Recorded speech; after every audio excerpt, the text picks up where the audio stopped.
Afghanistan has become the biggest foreign policy miscalculation for Joe Biden since he took office. It is an embarrassment, a fiasco. See how quickly the Taliban gained control since Joe Biden announced a complete US troop withdrawal in April. In a war or a competition, you don't tell your opponent when you will quit.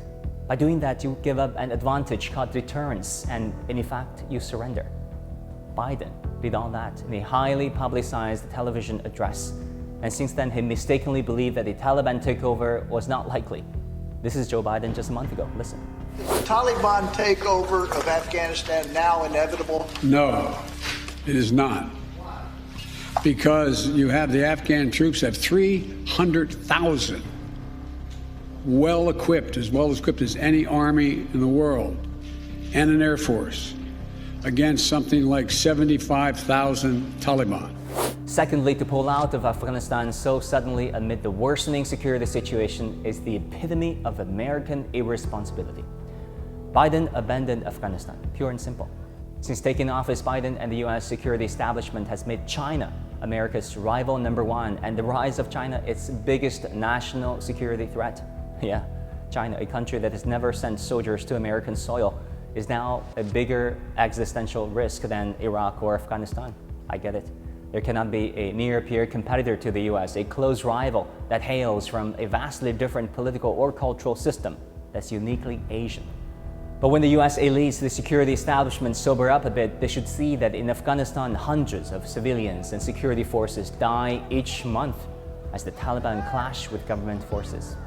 In total, over 100,000 Afghan civilians and soldiers have been killed or injured since the US invasion. Surrendering amid the current chaos creates an image of America being reckless, selfish, and unreliable. A perception that may linger for years, even decades to come. Ryan Crocker, former US ambassador to Afghanistan, said this: "We just have a lack of strategic patience as a nation and as a government. Sadly, in the region, our adversaries have come to count on us not staying the course." Plus, does might make right? The US is the strongest military on earth, we all know that, but does that entitle Washington to go around the world subverting regimes they don't like, propping up governments they consider friendly, exporting systems of government, and punishing countries or individuals for violating US laws and standards? Another lesson: peacemaking and peace building are two different things. The US toppled the Taliban government in a matter of months, but nation building proved to be much more complicated.